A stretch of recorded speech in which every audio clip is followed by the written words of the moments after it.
Halo dan selamat datang kembali. Hari ini kita akan bedah tuntas beberapa ide dari buku yang praktis banget, judulnya The Cheat Code oleh Brian Wong. Semua sumber yang kita punya ini kayaknya mengerucut ke satu tema sentral yang relevan banget buat kita semua, yaitu seni dan kekuatan dari komunikasi yang langsung ke intinya. Jadi misi kita kali ini adalah fokus ke ide utama dari Cheat 35, Get to the Point. Kita bakal lihat kenapa bersikap ringkas itu bukan cuma soal hemat waktu, tapi juga soal kepercayaan diri, kejernihan berpikir, bahkan respek. Oke, yuk kita mulai bongkar. Tentu. Dan penting banget kita pahami dulu judulnya, The Cheat Code. Si penulis, Brian Wong, itu melihat ide-ide ini sebagai yaitu jalan pintas strategis, semacam cheat. Jadi langsung ke intinya di sini tuh bukan berarti kita jadi orang yang kasar atau nggak sopan, sama sekali bukan. Ini lebih ke seni membuang semua lemak yang nggak perlu dari sebuah pesan, supaya yang tersisa cuma, dagingnya aja, esensi dari idenya. Yang menarik, ini sekaligus jadi kayak semacam tes. Katanya, kalau idemu benar-benar bagus, kamu nggak perlu bungkus pakai jargon canggih atau penjelasan yang muter-muter. Tepat. Dan ini langsung membawa kita ke jantung masalahnya di Cheat 35. Di buku ini dibilang, di dunia kerja, dan mungkin di kehidupan sehari-hari juga ya, kita sering banget ketemu omong kosong. Penulisnya menggambarkan skenario yang, saya yakin Anda semua pernah ngalamin. Seseorang di rapat mulai bicara, terus muter-muter dulu, kasih konteks yang nggak jelas. Ah, iya. Yang pemanasannya kelamaan itu ya. Betul. Terus lanjut dengan ilustrasi yang nggak nyambung, dan diakhiri dengan detil penting yang ternyata sama sekali nggak penting. Rasanya buang-buang waktu banget ya kan. Dan penulisnya ini mengajukan pertanyaan yang menusuk banget. Kalau memang poin mereka bagus, kenapa nggak langsung disampaikan aja? Kenapa harus ada pemanasan sepanjang itu? Persis. Ada satu kutipan di sini yang saya suka banget. Kalau kamu mendengar seseorang bilang, singkat cerita, itu tandanya ceritanya belum cukup singkat. Ini kan nyelekit tapi bener banget. Intinya, buku ini berargumen kalau kerumitan itu seringkali jadi topeng. Bisa jadi topeng untuk ide yang lemah, atau mungkin si pembicara sendiri nggak paham betul apa yang diomongin. Sebaliknya, kesederhanaan itu justru menelanjangi. Ini semacam pengukur omong kosong yang efektif. Kalau kita lihat dari sisi psikologis ya, sikap bertele-tele itu akarnya seringkali di rasa tidak aman. Orang merasa perlu nambahin banyak hiasan karena khawatir ide utama mereka kalau disajikan apa adanya rasanya hambar dan nggak cukup kuat. Buku ini mengutip Winston Churchill yang kita tahu sangat efisien dengan kata-kata. Beliau bilang kata-kata pendek adalah yang terbaik dan kata-kata lama yang pendek adalah yang terbaik dari semuanya. Ini menunjukkan bahwa keringkasan itu justru butuh kekuatan, butuh keyakinan. Dan penulisnya nggak cuma ngomong doang, dia mempraktekkannya sendiri. Dia cerita soal perusahaannya, Kype. Konsep bisnisnya itu bisa dijelaskan cuma dalam satu kalimat. Satu kalimat aja.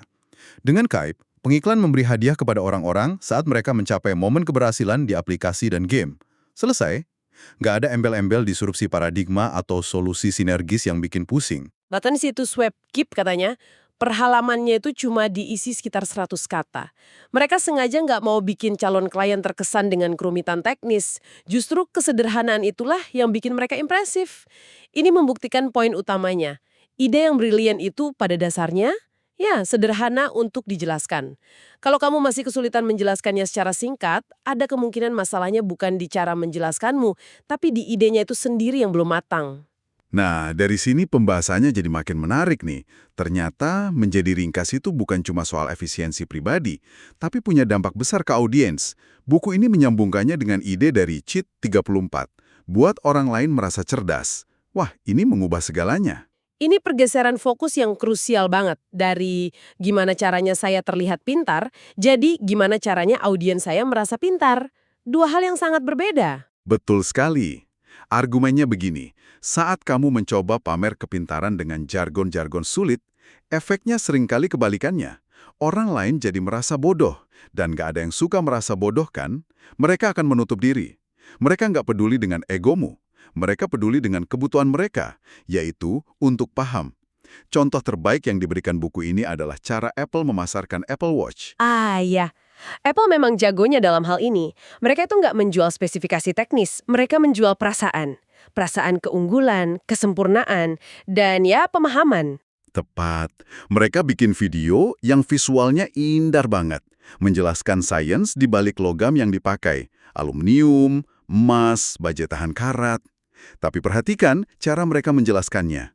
Bahasanya dibuat sesederhana mungkin sampai orang yang paling awam pun bisa mengerti. Hasilnya, penonton nggak merasa diintimidasi oleh istilah metalurgi. Sebaliknya, mereka merasa tercerahkan. Mereka jadi berpikir, wow, ternyata serumit itu ya prosesnya. Pantes harganya mahal. Mereka merasa pintar karena baru saja memahami sesuatu yang kompleks. Yang menarik di sini tuh strateginya. Apple memecah konsep rumit jadi potongan-potongan kecil yang mudah dicerna. Tujuannya bukan buat pamer kehebatan insinyur mereka, tapi untuk mentransfer pemahaman kepada pelanggan. Ini membangun kepercayaan.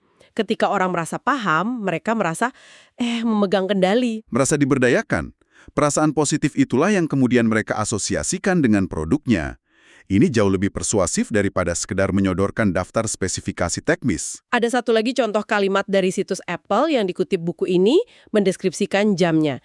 Katanya, jamnya itu menjaga waktu dalam 50 milidetik dari standar waktu global definitif. Coba perhatikan, setiap kata dalam kalimat itu bisa dimengerti.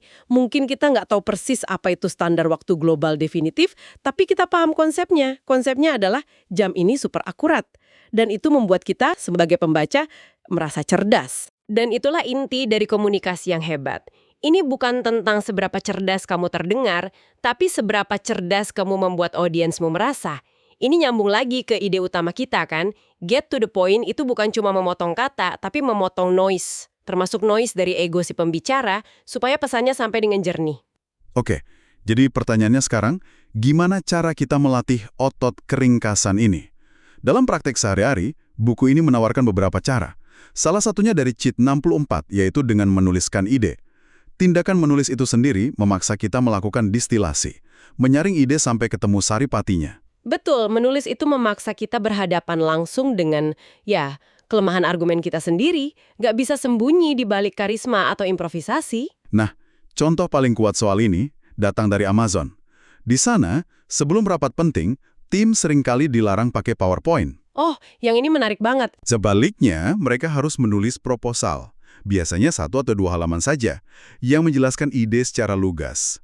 Filosofinya, kalau sebuah ide nggak bisa dijelaskan secara ringkas dan kuat di atas kertas, mungkin ide itu memang belum siap untuk didiskusikan. Praktik di Amazon itu menarik banget. Tapi aku jadi kepikiran, apakah ini bisa diterapkan di semua budaya perusahaan? Di perusahaan yang mungkin lebih kolaboratif dan nggak terlalu top-down, presentasi lisan yang lebih bebas mungkin justru lebih efektif untuk memancing diskusi dan ide-ide liar. Mungkin aturan Amazon ini paling pas untuk lingkungan yang sangat terstruktur dan berorientasi pada pengambilan keputusan berbasis data, bukan untuk tahap brainstorming awal. Poin yang bagus.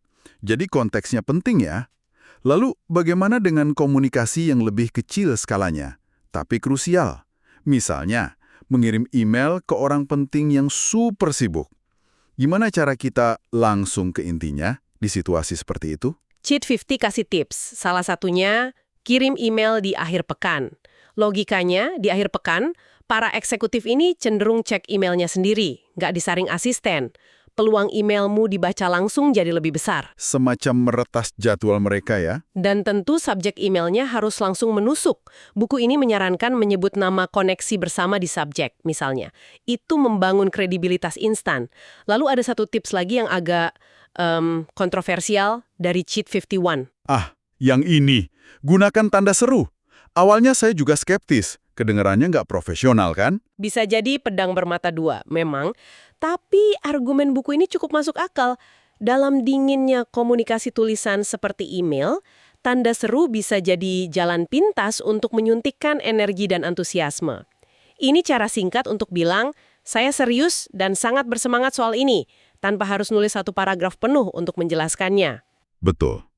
Mungkin kuncinya benar-benar dikenali audiensmu. Kalau kamu email ke partner di firma hukum yang sangat konservatif, mungkin lebih baik dihindari. Tapi kalau ke founder startup teknologi atau agensi kreatif, tanda seru itu bisa jadi sinyal bahwa kamu punya energi yang sama dengan mereka. Ini soal penekanan yang strategis, bukan dipakai di setiap kalimat. Dan penggunaan yang tepat itu sebenarnya menunjukkan kepercayaan diri. Ini secara halus mengkomunikasikan, saya begitu yakin dengan ini sampai-sampai saya antusias. Energi itu bisa menular. Tentu, seperti yang buku ini peringatkan, jangan berlebihan. Kalau setiap kalimat pakai 3 tanda seru, ya malah kelihatan nggak tulus dan ironisnya jadi nggak profesional. Ngomong-ngomong soal kenali audiens, ini juga mengubah cara kita memandang sopan santun, terutama di lingkungan profesional. Selama ini kan kita diajari untuk basa-basi dulu. Tapi buku ini bilang, zaman sudah berubah. Ini yang disebut di Cheat 45 sebagai sopan santun baru atau the new politeness. Konsepnya adalah, di lingkungan kerja modern yang serba cepat, terutama saat berhadapan dengan eksekutif senior, bentuk sopan santun tertinggi adalah menghargai waktu mereka.